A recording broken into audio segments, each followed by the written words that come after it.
Isaiah chapter 9. Nevertheless, there will be no more gloom for those who are in distress. In the past he humbled the land of Zebulun and the land of Naphtali, but in the future he will honour Galilee of the nations, by the way of the sea, beyond the Jordan. The people walking in darkness have seen a great light. On those living in the land of deep darkness, a light has dawned. You have enlarged the nation and increased their joy. They rejoice before you, as people rejoice at the harvest, as soldiers rejoice when dividing the plunder. For as in the day of Midian's defeat, you have shattered the yoke that burdens them, the bar across their shoulders, the rod of their oppressor. Every warrior's boot used in battle, and every garment rolled in blood, will be destined for burning, will be fuel for the fire.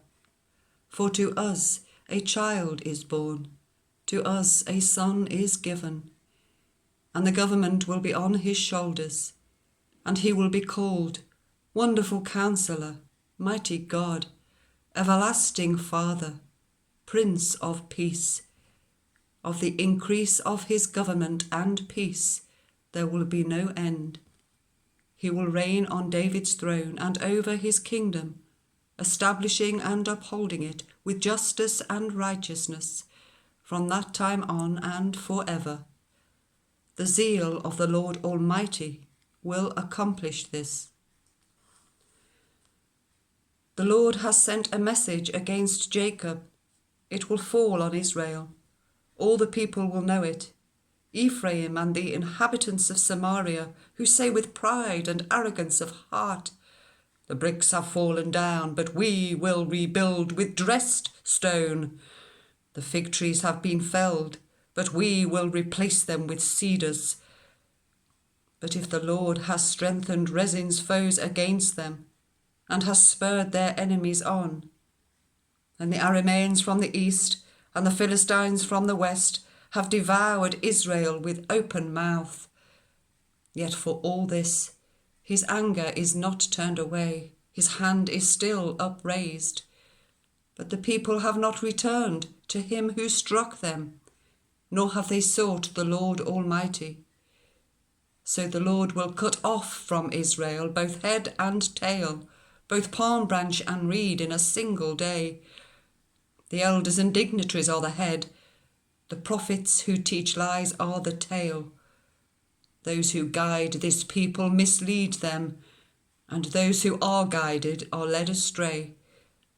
Therefore the Lord will take no pleasure in the young men, nor will he pity the fatherless and widows.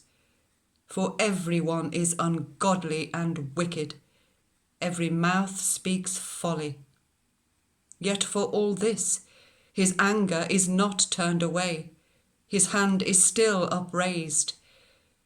Surely wickedness burns like a fire, it consumes briars and thorns, it sets the forest thickets ablaze, so that it rolls upwards in a column of smoke.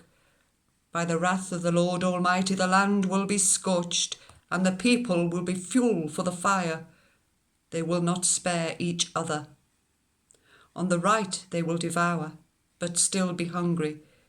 On the left they will eat, but not be satisfied. They will all feed on the flesh of their own offspring. Manasseh will feed on Ephraim, and Ephraim on Manasseh. Together they will turn against Judah. Yet for all this, his anger is not turned away. His hand is still upraised.